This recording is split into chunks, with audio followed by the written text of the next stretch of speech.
Hello, Cho. Let's see the question.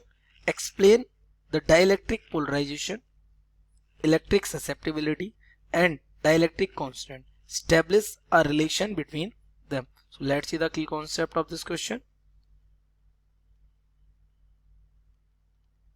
The key concept of this question is that when a dielectric क्या होता है? Dielectric is a material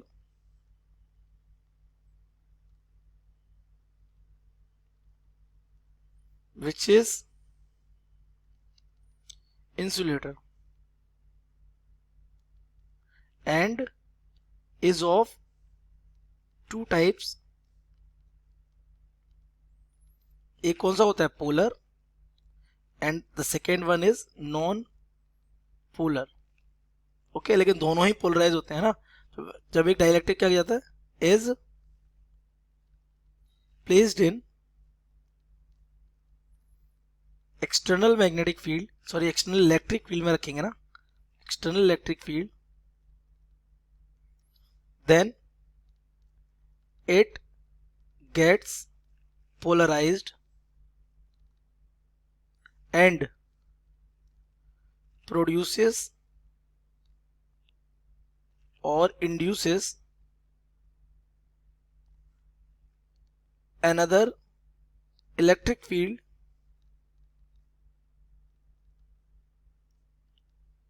inside it. Okay, जैसे कि मैं आपको बताऊं, यहाँ पर ये हमारा यहाँ पर क्या है? एक डाइलेक्ट्रिक. ओके, इसको आपने कहाँ रख दिया? एक एक्सटर्नल मैग्नेटिक फील्ड हम यहाँ पे लगा दे रही है, ये uniform external electric field. Okay, electric field हमारा हो गया ई वेक्टर. ठीक है, ये एक्सटर्नल इलेक्ट्रिक फील्ड में आपने इसको रख दिया. ये एक्सटर्नल इलेक्ट्रिक फील्ड जो है इसको हम ई नॉट वेक्टर बोल देते हैं, E naught vector. Point is this कि ये जो मटेरियल आपका डाइलेक्ट्रिक, इसके मान लिए इसके जो आपके मॉलिक्यूल्स थे वो पोलर थे. कैसे थे? Polar. Suppose it they are polar. तो अगर ये पोलर है तो आपको पता है इसके एटम पर फोर्स लगेगा इलेक्ट्रिक फील्ड की वजह से, और वो कुछ इस तरीके से क्या हो जाएंगे? अलाइंड हो जाएंगे ऐसे. ये पहले ये सारे कैसे? रैंडमली अरेंज्ड होंगे, जिसकी वजह से इस पर इनके अंदर नेट में इलेक्ट्रिक फील्ड कैसा था? Zero. But after applying the electric field इन सब का एक नेट इलेक्ट्रिक फील्ड बने, इधर पॉजिटिव इधर नेगेटिव, इधर पॉजिटिव इधर नेगेटिव, इधर पॉजिटिव इधर नेगेटिव. इस तरीके से क्या हो जाएंगे? अलाइंड हो जाएंगे. ये ओके, ऐसे इसमें भी, ऐसे इसमें भी. तो ये सारे अलाइंड हो जाएंगे. तो इसकी वजह से इसके अंदर अब आपको अगर ध्यान से देखें तो इसका ये वाला फेस कैसा हो जाएगा? Positively charge. और ये वाला फेस कैसा हो जाएगा? Negatively charge. जिसकी वजह से इसके अंदर एक नेट इलेक्ट्रिक फील्ड बनता है. किधर? इन द अपोजिट डायरेक्शन, जिससे हम कहते हैं ई पी, है ना. सो inside the dielectric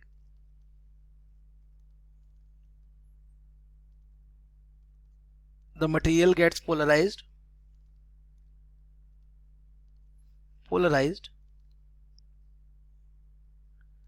due to which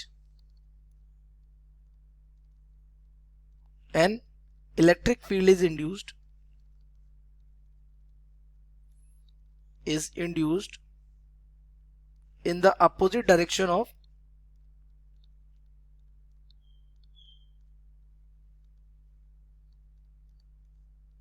applied field. जो फील्ड हमने अप्लाई किया उसके अपोजिट डायरेक्शन में तो बनेगा. तो इसके अंदर एक नेट फील्ड बनेगा. तो the net electric field is reduced electric field, क्योंकि ये अपोजिट डायरेक्शन तो एक दूसरे क्या कर देंगे? रिड्यूस कर देंगे. Reduced electric field. हम इसको किससे नोट कर दे रहे हैं? ई से. और ये वाला हमारा इलेक्ट्रिक फील्ड, इसको हम किससे नोट कर रहे हैं? ईपी से कर ही रहे हैं. तो हमारा नेट इलेक्ट्रिक फील्ड जो रिड्यूस्ड वाला होगा that will be E is equal to E naught minus EP. It is what? Reduced electric field. So अगर हम इस रिड्यूस्ड इलेक्ट्रिक फील्ड की बात करें तो ये हमारा रिड्यूस्ड होता है डाइलेक्ट्रिक कांस्टेंट से. सो और रिड्यूस्ड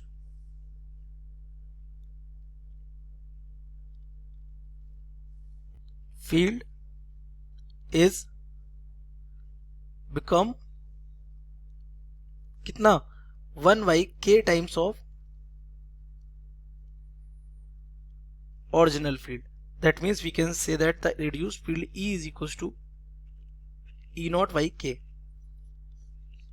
तो यहां से K क्या आ जाएगा, K will be equals to E naught by E, where K is what, dielectric constant.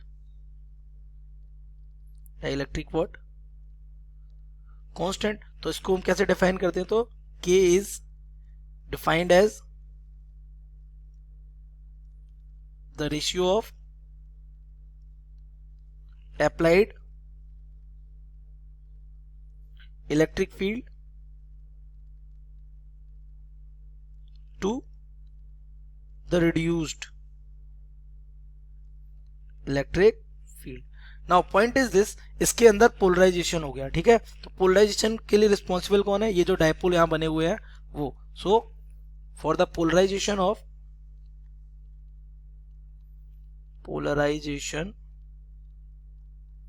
of the material, कौन रिस्पॉन्सिबल है, the individual molecular dipole moment is responsible. So अगर आप यहां पे मेजरमेंट करना चाहते हैं किसकी, पोलराइजेशन की, पोलराइजेशन में बी डिफाइंड एज, आप क्या मेजर करिए, क्योंकि आपको मालूम है डायपोल मोमेंट ही है, जो इलेक्ट्रिक डायपोल मोमेंट है वो क्या बना रहे हैं, पोलराइजेशन बना रहे हैं। तो पोलराइजेशन में be defined as the dipole moments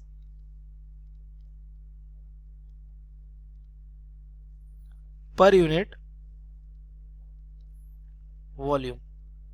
ये तो यहां से अगर हम देखेंगे तो polarization P will becomes what, total dipole moment per unit volume. That means total dipole moment अगर हम मान लें तो डिवाइड कर देंगे किससे, V से। तो यहां से इसको और सॉल्व कर सकते हैं।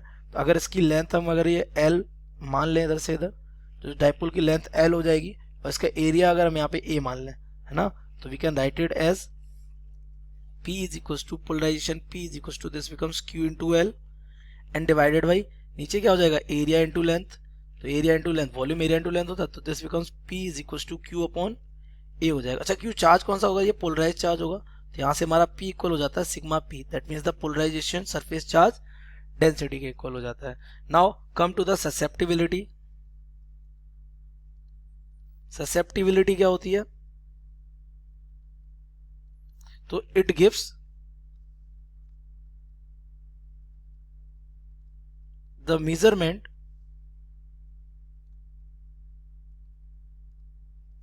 of a material to get polarized when placed in electric field. For example मैं अगर आपको यहां समझाऊं, जैसे हमारे पास दो मटेरियल है, एक मटेरियल हमारे पास क्या है ये A, और एक मटेरियल हमारे पास क्या है ये B। पॉइंट इज दिस, अगर दोनों में हमने अगर इलेक्ट्रिक फील्ड लगा दिया E not and E not vectors, तो दोनों ही पोलराइज होंगे। लेकिन जरूरी थोड़ा ना दोनों की पोलराइजेशन की अमाउंट कैसी हो, सेम हो। तो जिस मटेरियल में ज्यादा पोलराइजेशन हो सकता है उसकी ससेप्टिबिलिटी कैसी होगी, ज्यादा, और जिस मटेरियल में कम पोलराइजेशन होगा उसकी ससेप्टिबिलिटी कैसी होगी, कम। तो we can say the polarization is directly proportional to the reduced field. जो अंदर फील्ड था उसी के तो प्रोपोर्शनल होगा। तो फॉर SI यूनिट यहाँ पे हमारा क्या आ जाएगा, एप्सिलॉन नॉट आ जाएगा। तो यहाँ से जो प्रोपोर्शनल साइन आता है, कांस्टेंट आता है, क्या आता है, चाई, that will B epsilon not E। तो यहाँ से ये जो चाई है, where chi is the susceptibility of the material. तो यहां से ससेप्टिबिलिटी बनेगा ये, तो susceptibility will be P upon epsilon naught times of E। ये हमारा बन जाएगा क्या, chi. So it is your susceptibilities relation. In the last, आपसे लास्ट में क्या पूछा उसने कि इन सब में आपको क्या बताना है, establish a relation between them. तो एक रिलेशन बना लेते हैं इनके। सो रिलेशन, तो वी नो दैट, अभी भी हमने देखा कि जो हमारा रिड्यूस्ड फील्ड होता है, reduced field will be equals to what, applied field minus का पोलराइज्ड फील्ड। यही तो रिलेशन था। तो पोलराइज फील्ड क्या हो सकता है, आपको पता है इलेक्ट्रिक फील्ड क्या होता है, सिग्मा अपॉन एप्सिलॉन नॉट होता है। तो यहाँ पे अगर हम पुट करते हैं तो that means E will be equal to E naught minus ये हो जाएगा sigma P divided by what, epsilon naught. अच्छा सिग्मा पी के लिए अभी भी आपने एक पोलराइजेशन का रिलेशन हुआ, सिग्मा पी क्या होता है, पोलराइजेशन होता है। तो यहाँ से हमारा हो जाएगा E is equal to E naught और ये हो जाएगा माइनस का पी अपॉन एप्सिलॉन नॉट। अच्छा पी के लिए अभी भी आपने रिलेशन निकाला, आपको तो चाई लाना है, तो पी का रिलेशन क्या है, चाई एप्सिलॉन नॉट ई रख सकते हैं हम यहाँ पे। ओके और ई कौन सा वाला, रिड्यूस्ड वाला है। So E is equal to E naught minus P की जगह chi epsilon naught times of E divided by कितना हो जाएगा, एप्सिलॉन नॉट। एप्सिलॉन नॉट से एप्सिलॉन नॉट क्या हो जाएगा, कैंसिल हो जाएगा। तो ये इस वाली टर्म को हम इधर ट्रांसफर करेंगे तो ये हमारा हो जाएगा E plus chi of E will be equal to what, E naught. यहाँ से ई कॉमन ले लीजिए तो ये हो जाएगा 1 प्लस चाई इक्वल टू ई नॉट और 1 plus chi will be what, E naught divided by E. It is the sorry E है ये, it is the applied field divided by reduced field. ये रिलेशन हमने अभी भी देखा था, applied field divided by reduced field हमारा क्या था, के था, ये था। तो इसकी जगह हम क्या पुट कर सकते हैं, के। तो 1 प्लस चाई इज इक्वल टू क्या हो जाएगा, के, डाइलेक्ट्रिक कांस्टेंट के। और हमारा ये क्या हो सकता है, चाई इज इक्वल टू के माइनस 1।